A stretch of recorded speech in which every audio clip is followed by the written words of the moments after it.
So, how do the rich invest? And is it much different than the typical investments that we know about? Well, the short answer is yes, it is different, but the principles and the strategies that they use, they can be used by anyone. So, today I want to share what they do and then how they do it, and then what you can do to improve your own financial life. So, we're going to start by looking at the four levels of wealth, along with what types of investments to use at each level. And then we'll look at example portfolios so that you can see the allocation of someone with over $1 million and 5 million and more. And then I also want to show you an update on the 4 economic seasons and the path according to KKR. And the info that I'm sharing comes from various studies and surveys paired with my experience over the last decade and a half of helping investors retire. And if this is your first time here, I'm Dave Zoller, and I own the wealth management firm Streamline Financial with Tim and Luke and Sean. And we help a select number of clients with their investment strategy, retirement income planning, and then my favorite, tax planning. And then we created this channel to share some of the things that's working for our high net worth clients so that hopefully you can benefit as well. So first we'll go over the levels of wealth, and then I'll go over the percentage breakdown of how each level is invested.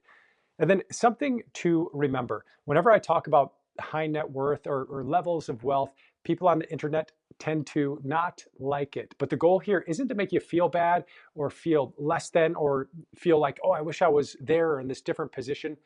The goal here is to really just share things that aren't talked about that often and to see if there's anything you could do to improve your own situation. So if you watch this and it's helpful, then give it a like so that more people can get helped as well. The first image here comes from the podcast Invest Like a Billionaire, and it's a good high-level view to see, really to look at a few levels of wealth and then what type of investments are introduced at each level. So we'll start with level 1 and 1.5, which I would say is net worth between $0 to $1 million. And that's a wide range, of course, but really we all get started in the same way with owning stocks and bonds and cash, usually through 401ks or other retirement plans, and then also brokerage accounts. But here in level 1.5, we're doing the saving with stocks and bonds. And then sometimes people will get here at level 1.5, will get introduced to do-it-yourself real estate investing, where really they're the landlord, right? It's common to see people invest in maybe single family homes or small multifamily, but that's pretty typical for this level here. And then next, level 2 is where they stop being the landlord and then they move more into passive real estate, where they invest, but they're not managing the properties. Often this is moving into maybe larger multifamily real estate or commercial properties. And the net worth at this stage is a wide range too. It could be anywhere from $500,000 saved up to 3 million or more, but just to keep it in a range for simplicity, 500 to 3 million. But the big difference here is when you get to a net worth of $1 million, you're now considered high net worth. Now the labels can vary, but for this video, we're going to say that high net worth is between 1 million to 5 million net worth. And the other big difference now is that if you're at 1 million, that's also considered an accredited investor, which means more investment opportunities open up to you. And I'll mention what these are shortly, but a quick refresher on accredited investor. Really, it's an individual or a business entity that's allowed to deal in securities that may not be registered with financial authorities. So these investors are considered to be more financially sophisticated and have reduced need for protection provided by those regulatory bodies or the disclosure filings. Now, are they really more financially sophisticated?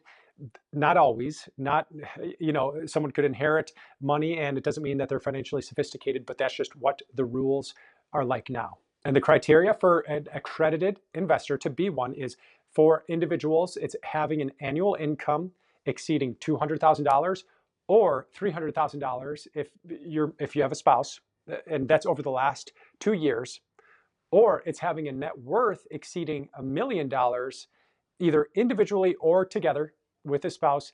That's excluding your primary residence. So an accredited investor You have the opportunity to invest in non-registered investments provided by companies like PE funds, which is private equity funds, or hedge funds, or angel investments, or venture capital firms, to name a few. Now, from my experience, the most common investment type that we see at this level, between 1 to 5, is typically it's private real estate. So not public REITs, or REIT REITs, or real estate funds, but it's private deals. But there's a big concern that comes to this group between 1 and 5, and that is taxes. They're starting to see the need for tax planning, and especially as they get closer to retirement, when they start to think about withdrawing these funds and really setting up that strategic withdrawal plan when they get closer to retirement. That's one of our specialties at Streamline Financial. Now, for those with $2 to $5 million, that net worth category, financial planning and management, it becomes a little bit more complex and a little bit more tailored, often involving strategies for more around wealth preservation, right? Or tax optimization, really tax reduction, or estate planning, and then also that strategic withdrawal strategy. Now, the mistake that we see people make is that in the beginning, they're saving and they're investing, and then they start simple. Like everybody, we're saving using target date funds, or we're using a simple 3-fund or 4-fund solution and getting a 60-40 mix or something like that. Or maybe it's 80-20 or something, 70-30, whatever it may be. But the mistake is they stay that way even as they get past $1 million. Truthfully, many people, they don't need to do anything different. They could stay the way that they are, invest 60-40, keep it simple, and do a 4-fund solution. But for some, they see the value of introducing this next level of investing and planning so that they're prepared for whatever economic season that we go through next. And by the way, there's only 4 economic seasons that we go through, and you've probably heard about me, if you've listened to this channel before, you've heard me talk about these. And I want to pull up this recent report that you may have seen.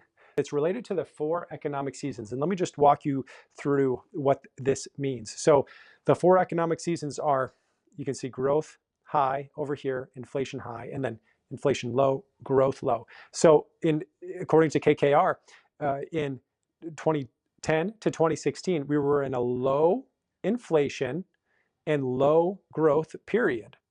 And then we moved into a high growth period here and low inflation. Now, according to them, and this was done in 2022, now does that mean we're going to be in a high growth and high inflation economic season here until 2025? And then does this mean that the circle continues? Well, here's the truth. Nobody knows, right? But what we do know is that there are asset classes that can perform well in some seasons, high growth and low inflation, or high growth, high inflation, or any of these. There's asset classes that can do well, but we don't know what season we're going to go into next. Of course, it's not a perfect circle. I wouldn't pay attention to that trend, but it's just important to know having more diversification can be important. So the idea here is to split up, this is an idea or opinion, split up the target date funds or the 60-40 mix or 3-fund solution, if this is important to you, and expand the number of asset classes so that you have more control and you know what each asset class is doing. And what I mean is, if you have a balanced fund, sometimes it's called, and it's a 60-40 mix, well, you don't really have control over when you want to sell the bond fund or when you want to sell the equities or what type of equities you have. So there's just a little bit more control if that's important to you. Now, for example, in 2022, we saw many people in the stage of 2 million to 5 million that were underprepared for higher than expected inflationary periods. And it could be true that some might be underprepared if we were to head into high inflation, low growth, if that were to come. Now, let's get back to that image of the levels so that we're going along the right way here. And now we're at level 3, which I'll bring up right here. And I'm labeling this as 5 million to 30 million. Again, this is these aren't exact labels, but it's just trying to put some ranges on some of these things. So now when you are at level 3, you're at 5 million or more, you're something more than an accredited investor. You're now considered a qualified purchaser. So the definition of a qualified purchaser is it's even more stringent than the accredited investor. And they're individuals or family-owned businesses that own 5 million or more in investments. And for trusts and other entities, the requirements are even higher, or can be even higher.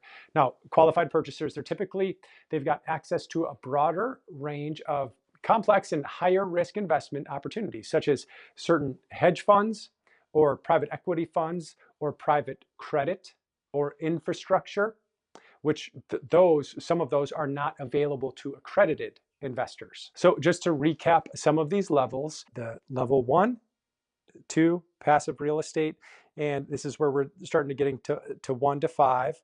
And then as we get into level 3 and 4, that's more related to, we've got to be accredited investor for some of these things.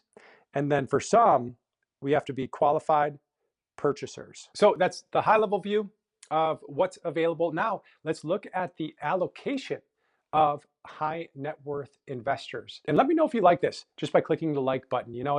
I'm guessing that not many people are going to enjoy the just specific high net worth investing type content, but if it's helpful, let me know and then I can do more of it.